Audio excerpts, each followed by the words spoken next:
you guys, welcome back to my channel. Don't mind my fingers, I just ate like hot rice with chamoy. So yeah.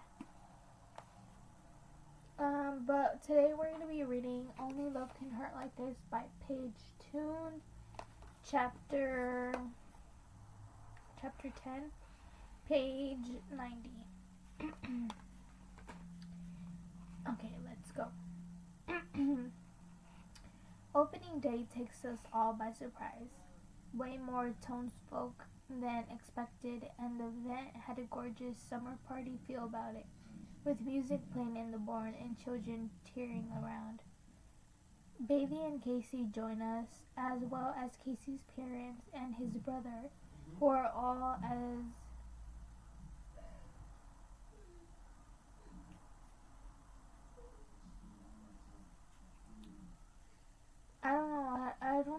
I forgot how to pronounce that word, but it just makes sense in Spanish, which is genial, as Casey.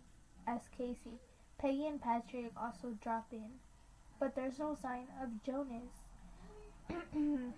I overhear Peggy telling someone that Andres is at a race in Toronto today, but she doesn't enlighten them as to her elder son's whereabouts.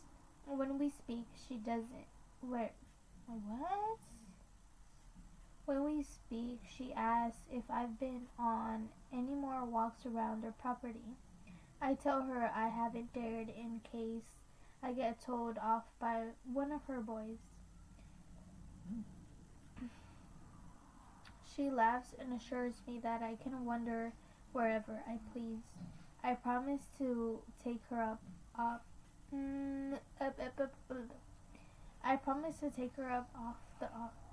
on the offer. Later that evening, I do exactly that. After the heat from the sun has died down to a more bearable temperature, I walk down the track, keeping my eyes averted as I pass the Fredricksons' farmhouse in case anyone is by a window. I don't want to invade their privacy, but I worry less about taking in my surroundings once I reach the Fredricksons' barn. Behind it are two giant steel sheds, and the front door of the first one is open, revealing a large green tractor near the entrance. I feel groggy. I don't know if I have to drink water or what. I feel groggy. To the right are two big silver grantillos with conical, shapes, hats that remind me of the head of the Tin Man from Wizard of Oz, minus his facial features. There's some kind of junkyard further along, but my attention is diverted by a line of trees at the bottom of the hill and a silvery snake of water. I don't know what's wrong with me right now. Okay. Now I sound different, right? As the dirt track is swallowed up by grass, I continue walking, keen to take a closer look. I soon find that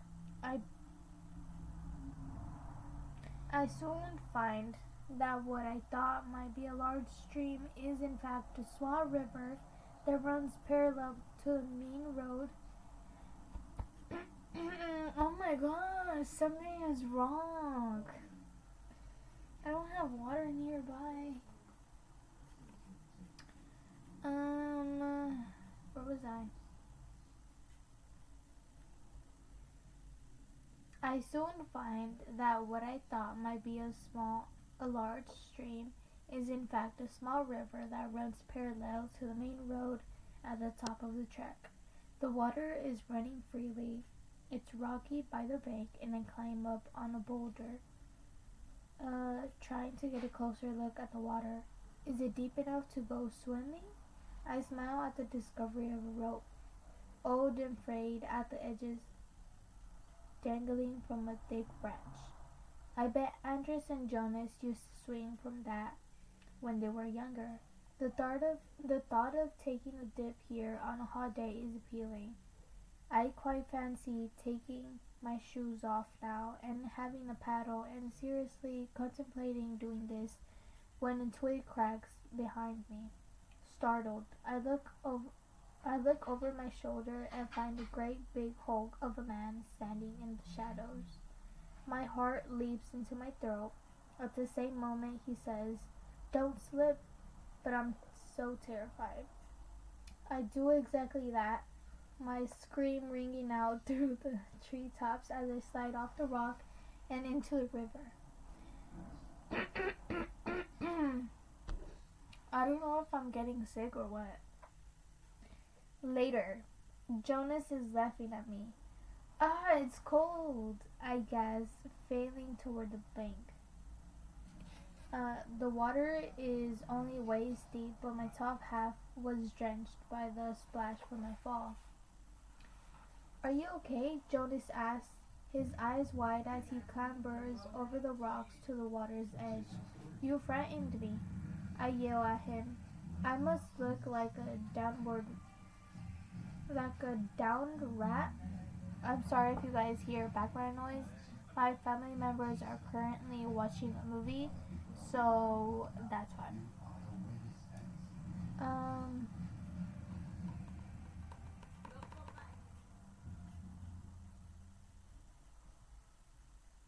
oh, I must look like a downed rat. My brown hair is hanging limply past my jaw in wet strands. "I'm sorry," he holds out a hand and seems contrite, but I can tell he's struggling to keep a straight face. I thought it would be worse if I didn't say anything, and then you saw me and freaked out. "I don't actually think there was a clever way to handle that," I muttered, taking his hand. He hauls me straight to the water as I wait next to nothing. I jump up and down on a rock, trying to warm myself, and my no longer quite white trainers squelch and squeak with the movement. Jonas looks down at them and chuckles. "I'm glad I amuse you," I say darkly. I'm teasing because the situation is obviously very funny, but instead of laughing more as I expect him to, my comment seems to sober him. The sound of a ringtone breaks our awkward moment. He sighs and digs his phone out of his back pocket. The screen is lit up with a picture of Andres pulling a goofy face. Jonas stares at it, and I do too. He looks younger in the picture, maybe in his mid-20s. "You're not going to answer that," I prompt. He shakes his head and shoves the phone back into his pocket. "What are you doing down here?" "I went for a walk. Your mom said I could, remember? She ran it by you when we were in the shelter. I hope that's okay." "Yeah, I don't care," he replies glibly as his phone starts to ring again. He sighs and answers, this time with what sounds like yellow. "I've called you like a million times, bro." I hear Andres berate him. "What's up? Where have you been? I thought you were at a race today." "I am. Why didn't you answer?" "I've been out." "Where?" "I went for a walk, bumped into Ren actually." Jonas casts me a look, raising one eyebrow. There's silence at the other end of the line. "Ren?" Andres asks at last. "Yeah, she's here. Put her on." My insides squirm as Jonas offers the phone. "He wants to talk to you," he prompts. I tentatively put the device to my ear. "Hello?" "What are you doing with my brother?" Andres demands to know.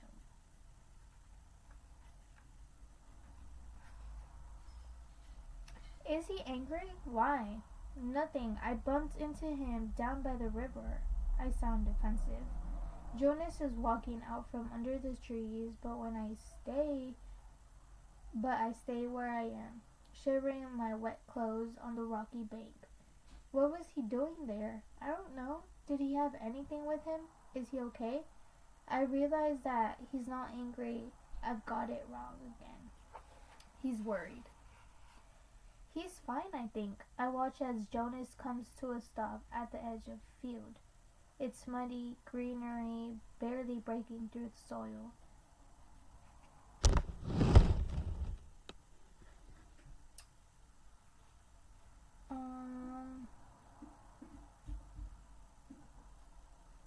What's your number? Andrews jolts my attention back to him.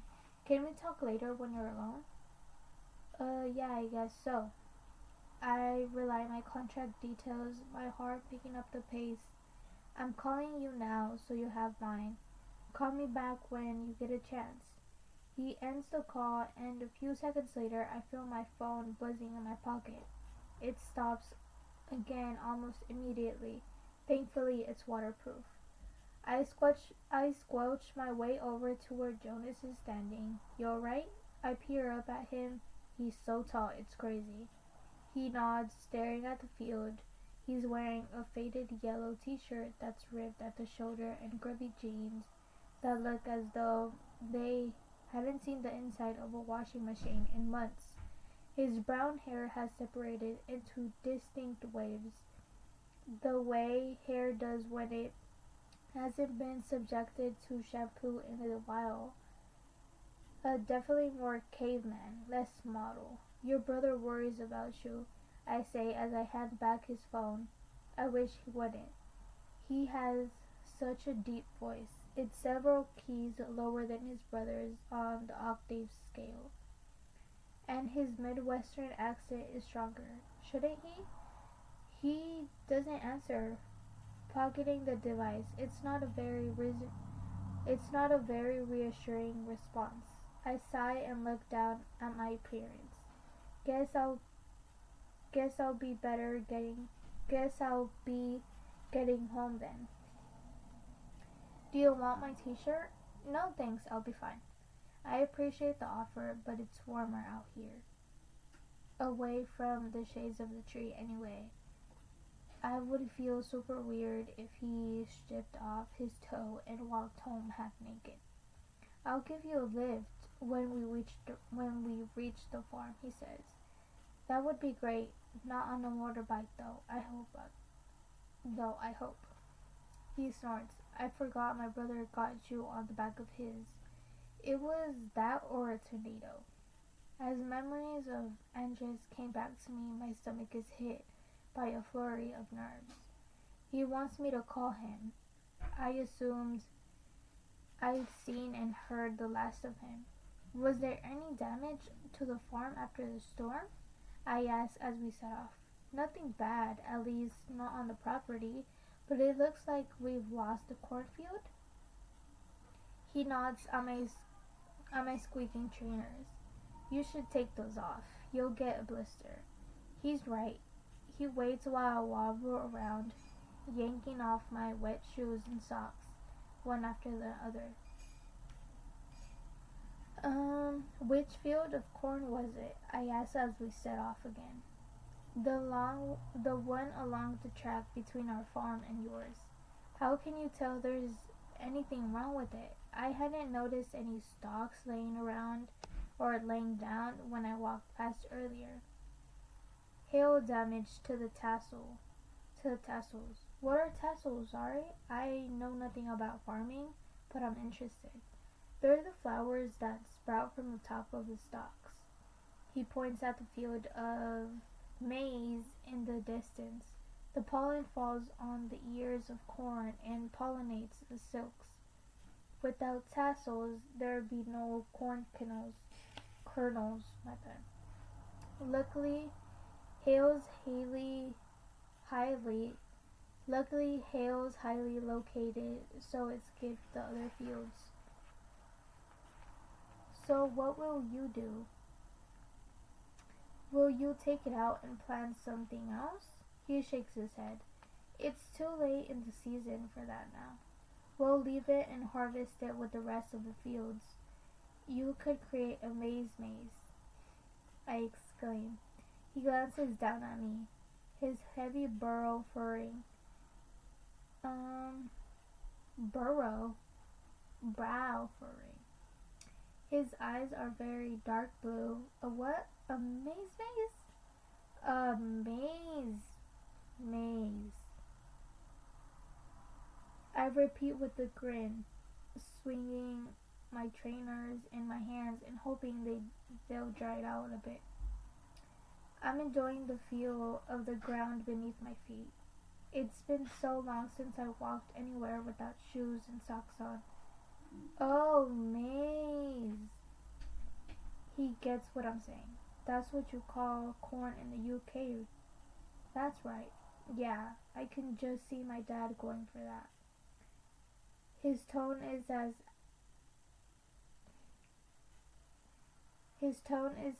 arid or rid, I don't know, as a dessert stands in Phoenix.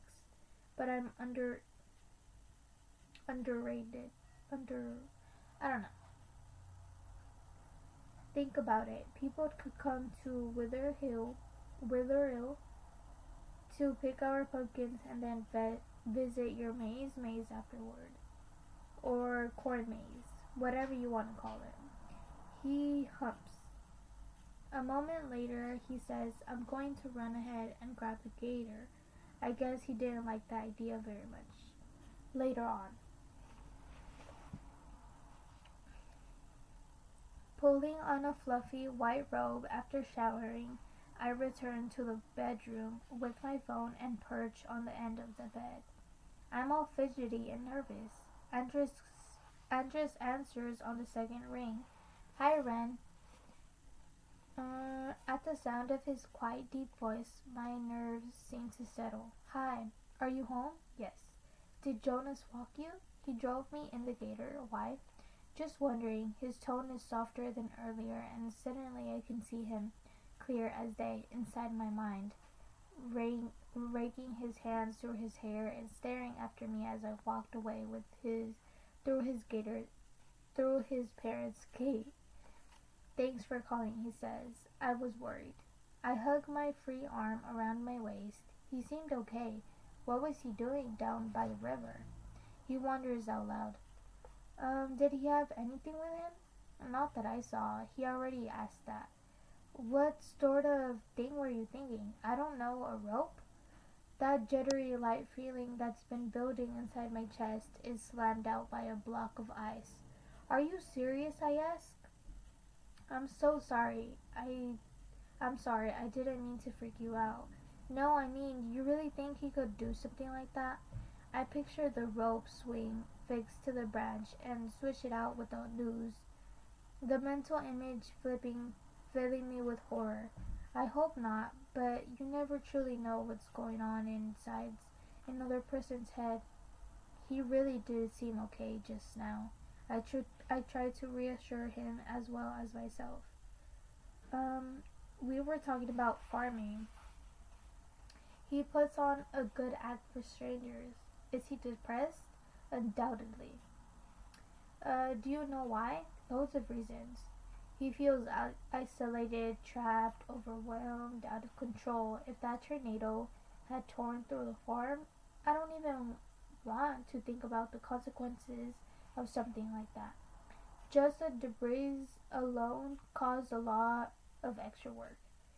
If it's not cleared from the fields, it can damage farm equipment during harvest. He was telling me he'd lost a cornfield to hail and that the river flooded last month and ruined some of the soybeans. He mentioned the last part on the drive home. Yeah, can you imagine how soul destroying it was for him to work all hours harvesting wheat, drilling and fertilizing the fields, washing the combine harvester and headers, and putting them all away, thinking that the hard work was done for the summer, and then having to get everything out again to replant 40 acres? It's so much work, and that's not even taking into account the financial loss. He sounds so sorry for his brother. No wonder he feels overwhelmed right now, I murmur. Andres must feel overwhelmed too, and helpless, and out of control. Especially if he can't get time off work to come home and support his family. Yeah, it's no surprise depression is so common among farmers, but most are too stubborn to get help. My brother and my brother included. Did he always want to be a farmer? I shuffle back on the bed until I'm propped up against the pillows. He was happy about it when we were growing up, always wanting to get stuck in. Um, to get stuck in. Yeah. Do stuff around the farm. Even when he lost a chunk of his finger, he was back at work within a couple of days. How did he do that? I asked with alarm. Sliced, sliced it with an auger? I don't know. What's that? It's a spiral-shaped tool that's used to drill into the ground. There you go. We were putting a fence in. I was helping him. How old were you? 10. He was 12. 10 and 12? Yeah, he got his sleeve caught. Luckily, I was there to turn the damn thing off, or he probably would have lost his whole hand. Where were your parents? My tone has been growing more shocked with every question. They didn't know what we were up to, he replies airily. Jonas had got it into his head or that he wanted ducks. So we decided to put in a fence first and ask our parents later. My smile is sudden, my heart expanding at the thought of them as boys, setting their sights on a goal, or goals, just plural. I hoped they agreed to the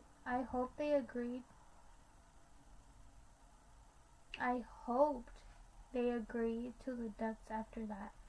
No, they say we couldn't get a no. No, they said we could get a dog instead. Aw, I like him. There's no denying it. I like Jonas too, but there is something about Andres that draws me to him on a different level. He's much more my type. More cultivated and less ruggedly masculine than his brother.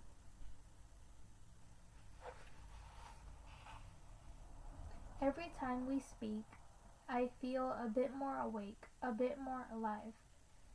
It's just as well we're unlikely to cross paths again while I'm here. My heart couldn't cope with another upheaval right now, and in I don't know, crush, whatever. So she just said she has a crush on him, or even a holiday fling.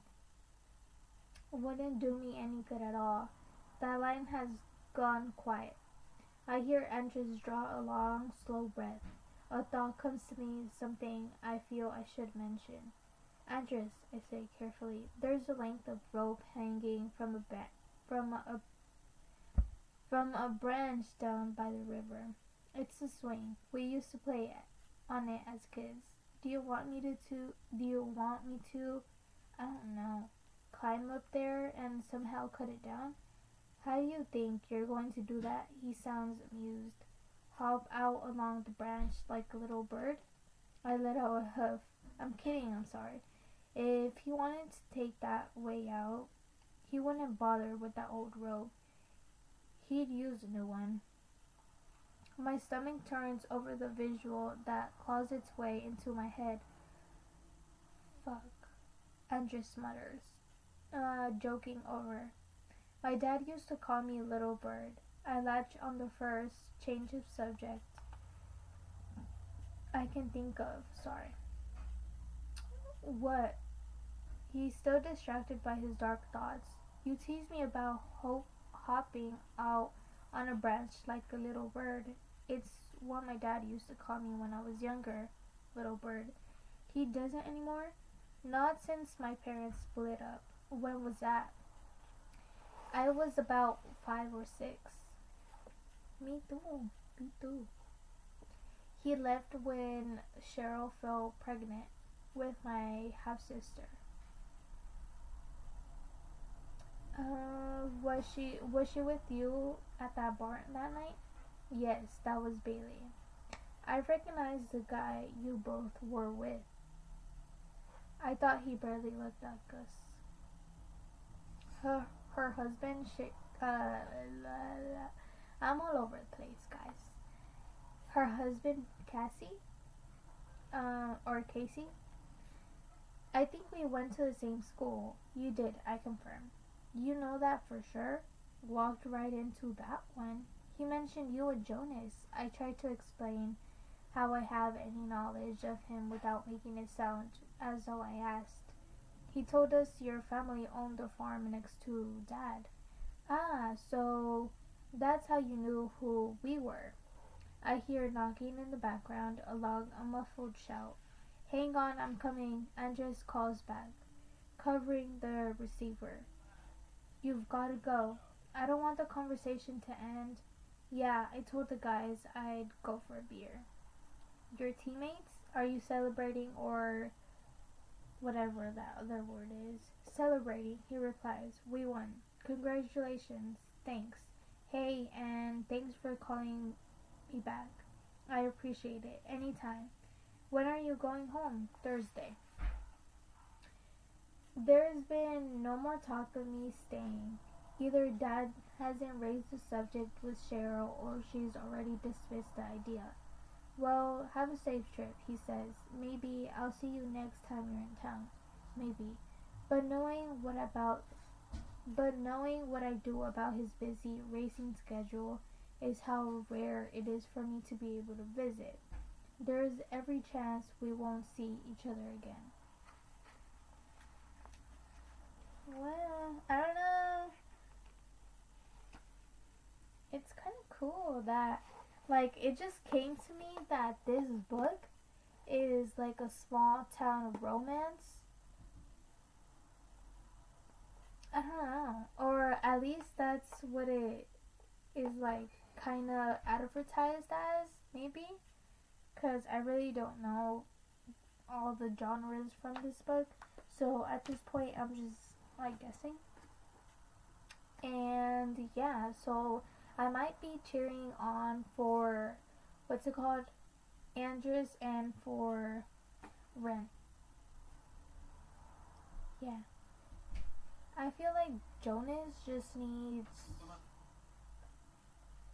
like, a girlfriend in his life. Not necessarily like a partner, like in a relationship, but just like a friend that's maybe, or not just a girlfriend, like it can be like a friend, you know? Yeah, where he can like hang out and, you know, just express his feelings, because obviously, like, by what we see in the book, he wants to like commit, trigger warning, suicide or whatever, I don't know. Or that's what Andres is thinking of his brother. But yeah, I feel bad for him. I feel like he still needs a little bit more of exploring, and I'm talking about Jonas, not Andres. So yeah, but that was the end of chapter 10, right? Was it? Yeah, chapter 10, and so now we're gonna move on to chapter 11. You guys know the deal. Comment down below, subscribe, share, like. I want to interact with you guys. I haven't interacted with you guys at all, like whatsoever. I'm just kind of like posting for you guys, but you guys aren't commenting. So I really want to like persuade you guys in a way. Not really persuade you guys, but just, I don't know, like make you guys comment down below and tell me what you guys think about this video, or like any past videos or stuff like that. And yeah, Okay, I'll see you guys next time. Bye, guys.